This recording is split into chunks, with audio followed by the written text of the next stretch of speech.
सभी को प्रणाम। हम पढ़ रहे हैं जन्म शताब्दी पुस्तक माला 26 आध्यात्मिक कायाकल्प का विधि विधान भाग 2। आइए एक गायत्री मंत्र के साथ गुरु शक्ति को स्मरण करते हुए आध्यात्मिक कायाकल्प के लिए प्रार्थना करें। हे परमात्मा, हे परमपिता परमेश्वर, हे गुरु शक्ति, हे गुरु तत्व, आपने इस स्वाध्याय हम तक पहुँचाया, हमें इतना सुंदर ज्ञान दिया। अब हमें वो शक्ति और संकल्प दीजिए कि हम इस यात्रा पर अपने पग बढ़ा सकें। ओम भूर्भुवः स्वाहा तत्सवितुर्वरेण्यं भर्गो देवस्य धीमहि धियो यो नः प्रचोदयात्। प्रवचन पूर्ण हुआ। अब इसकी समरी है और इसमें साधना का, आध्यात्मिक कायाकल्प साधना का तत्व दर्शन समझाया जा रहा है। ठीक है, तो इसको पढ़ लेते हैं, इसको एक बार रीड ही कर लेते हैं। आयुर्वेदीय शरीर कल्प की तरह आध्यात्मिक भाव कल्प को समांतर समझा जाना चाहिए। एक में काया को दुर्बलता, रुग्णता, जीर्णता आदि अनपेक्षित परिस्थितियों से मुक्त किया जाता है। दूसरे में आस्था, आकांक्षा एवं अभ्यास पर चढ़ी हुई कुसंस्कारिता से त्राण पाने का प्रयत्न किया जाता है। शरीर की प्रकृति संरचना ऐसी अद्भुत है कि यदि उस पर असंयम जन्य अस्त व्यवस्था न ला दी जाए तो वह शतायु की न्यूनतम परिधि को पार करके सैकड़ों वर्ष जी सकता है। मरण तो प्रकृति का धर्म है, पर जीर्ण होकर जीना यह मनुष्य का अपना उपार्जन है। आरंभ से ही सुपथ पर चला जाए तब तो क्या ही कहना, अन्यथा मध्यकाल में रुख बदल दिया जाए तो भी ऐसा सुधार हो सकता है जिसे अद्भुत अप्रत्याशित कहा जा सकता है। यहाँ पर ये बता रहे हैं कि आयुर्वेद में जो पंचकर्म किया जाता है उसका एक अपना बेनिफिट है और गुरुदेव ने शुरू में समझाया था। वो शरीर पर काम करता है, शरीर को बहुत स्ट्रांग बना देता है। ऐसे ही ये जो आध्यात्मिक भाव कायाकल्प है, ये हमारे भाव शरीर को प्योर कर देता है। और पहले भाव बना, फिर विचार बना, फिर कर्म बना। कोई भी सिचुएशन होगी तो पहले भाव आता है। कोई हैप्पीनेस होगी तो हैप्पीनेस की फीलिंग पहले आएगी ना, फिर उससे रिलेटेड थॉट फटाफट आ जाएंगे। पर ये भाव और विचार के बीच का जो गैप है ये इतना कम होता है कि हम समझ नहीं पाते कि पहले भाव बनता है। तो पहले भाव शरीर है। और यूजली प्रॉब्लम्स तभी आती हैं जब भाव शरीर हमारा, अगर भाव शरीर में कोई प्रॉब्लम आ जाए तभी हमारे को कहीं कोई भी फिजिकल प्रॉब्लम या कुछ तभी आता है ना। तो यही बात गुरुदेव कह रहे हैं कि अब इस कायाकल्प के माध्यम से आस्था और आकांक्षा बढ़ती है, श्रद्धा और विश्वास बढ़ता है, ये सब हो जाता है इसके माध्यम से। तो अब हमको यहाँ पर ये समझना है कि हमारा शरीर का निर्माण किस तरह हुआ है, कैसे हुआ है, हमको ये सारी बातें समझनी पड़ेंगी। तो शरीर की संरचना ही ऐसी अद्भुत है और हमको एक ऑर्गेनाइज लाइफ जीनी है, वो गुरुदेव ने पहले ही हमें बता दिया है। अब आगे यहाँ गुरुदेव लिख रहे हैं, क्या लिख रहे हैं? चेतना तंत्र की संरचना भी ऐसी ही है। ईश्वर का अंश होने के कारण उसमें सभी उच्च स्तरीय विभूतियां भरी पड़ी हैं। पिंड ब्रह्मांड का छोटा रूप है, परमात्मा की ही छोटी प्रतिकृति आत्मा है। शरीर में वे सभी तत्व विद्यमान हैं जो प्रकृति के अंतराल में बड़े एवं व्यापक रूप में पाए जाते हैं। काया साधना से न केवल आरोग्य लाभ मिलता है, वरन तपश्चर्या से, ऊर्जा से तपा पकाकर ऐसा भी बहुत कुछ पाया जा सकता है जो प्रकृति की रहस्यमय परतों में खोजा पाया जाता है। सिद्ध पुरुषों की का प्रकृति पर आधिपत्य होता था। इसका आधारभूत कारण यही है कि काया में उन्हीं रहस्यों के बीच रूप उपस्थिति को कृषि कार्य जैसे साधनों से विकसित कर लिया जाता है। फलतः काया समूची माया का प्रतिनिधित्व करने लगती है। काया और प्रकृति के बीच आदान प्रदान होने लगता है। जिस प्रकार पृथ्वी के ध्रुव केंद्र व्यापक ब्रह्मांड से अपनी आवश्यक सामग्री खींचते हैं, उपयोग करते हैं, उसी प्रकार सिद्ध पुरुषों की काया न केवल ब्रह्मांड व्यापी माया से, प्रकृति से आदान प्रदान करती है, वरन चेतनात्मक विशेषता के कारण कई बार उस पर आधिपत्य भी करने लगती है। तपस्वियों की अलौकिक चमत्कारी सिद्धियों का यही रहस्य है। इसको बहुत सिंप्लीफाई करके समझें अगर, तो ये कहा जा रहा है कि इस शरीर में सब कुछ है। ये कहा भी गया है कि हमारा जो सारा ब्रह्मांड अंदर ही है। यत्र पिंडे तत्र ब्रह्मांडे, ऐसा एक जो है एक ऐसी हमारे शास्त्रों में एक ऐसी बात आती है ना। तो पंच तत्व से हम लोग बने हैं। पांचों तत्व मेरे भीतर ही कहीं है, लेकिन मुझे अलग से दिख रहे हैं कि पानी कहाँ है, जल का, अग्नि कहाँ है, वायु का है, नहीं दिख रहे ना। लेकिन जब हम साधना की यात्रा पर चलते हैं, अपने भीतर, अपने हृदय आकाश में जाते हैं, अपने हृदय के भीतर ही जाना है ना, हृदय रूपी गुफा में जाते हैं, तो तब से जब हम गायत्री मंत्र का जप लगातार करते हैं या अपने इष्ट मंत्र का जप भाव में डूबकर लगातार करते हैं, तो एक हीट रेडिएट होती है, प्राण ऊर्जा ऊपर की ओर बढ़ने लगती है और हमें अंदर का ज्ञान होने लगता है अनुभव के स्तर पर।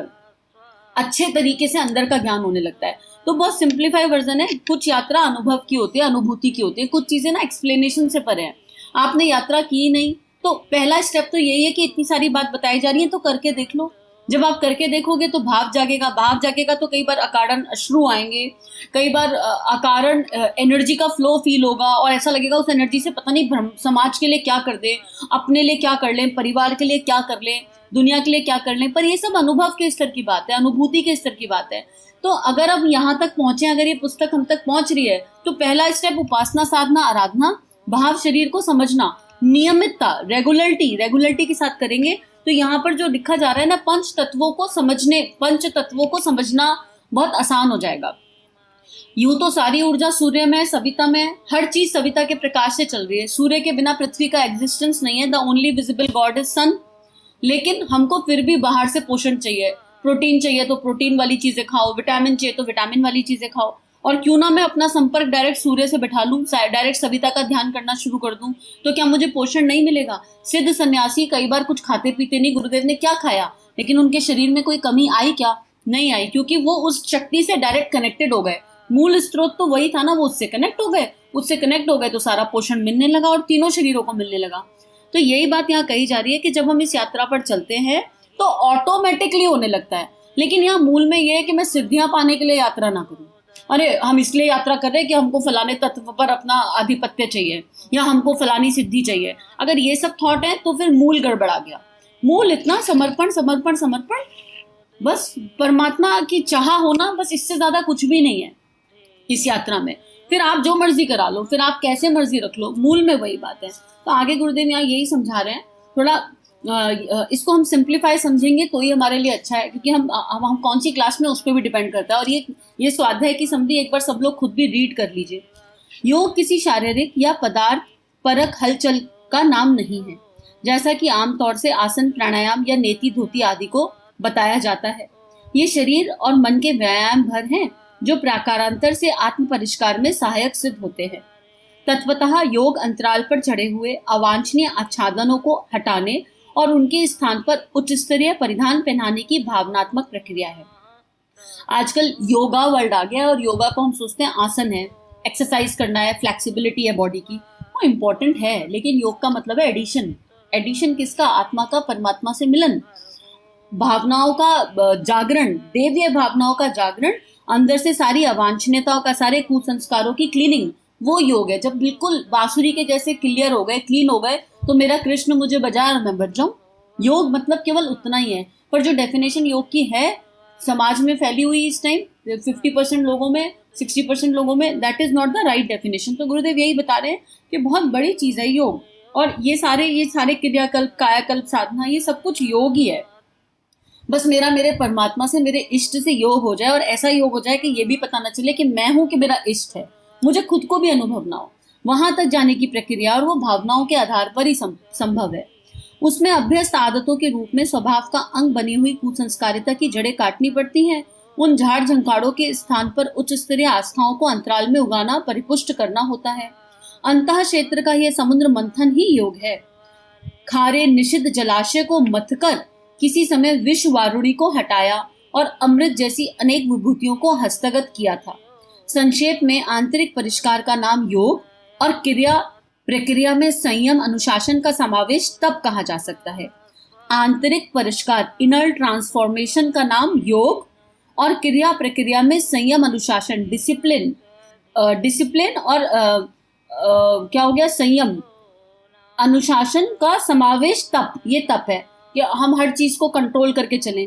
इन प्रयोजनों की पूर्ति के लिए कुछ ना कुछ प्रत्यक्ष प्रयोग, उपचार भी चलाने पड़ते हैं। कल्प साधना की प्रक्रिया ऐसे ही निर्धारणों से भरी पड़ी है।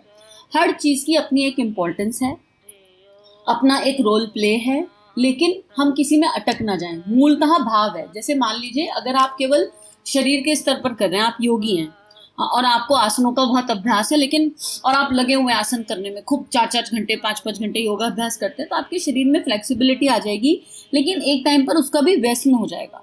वो आसन भी अगर हम भाव से जुड़कर करें और उसमें खो के करें, प्रेम से करें। वहां पे भी करुणा, संवेदना, प्रेम चाहिए। Whatever practice we are into, होने को साधना ना, अगर एक पेंटर पेंटिंग करता है तो पेंटिंग उसकी साधना बन सकती है। उसको अलग से माला जप लेने की जरूरत नहीं है। कि किसी को गाना गाने का शौक है तो गाना उसकी पूजा बन सकता है, उसकी उपासना आराधना बन सकती है। वो किसके लिए गा रहा है इज इम्पोर्टेंट। हम कोई भी काम किसके लिए कर रहे हैं। हर कर्म मेरा कृष्ण भावना अमृत में डूब कर हो जाए, फिर वो कर्म कोई भी हो, तो वो कर्म मेरी पूजा बन सकती है, मेरी साधना, मेरी उपासना बन सकती है। तो यहाँ पर यही बताया जा रहा है कि हर चीज की अपनी इंपॉर्टेंस है।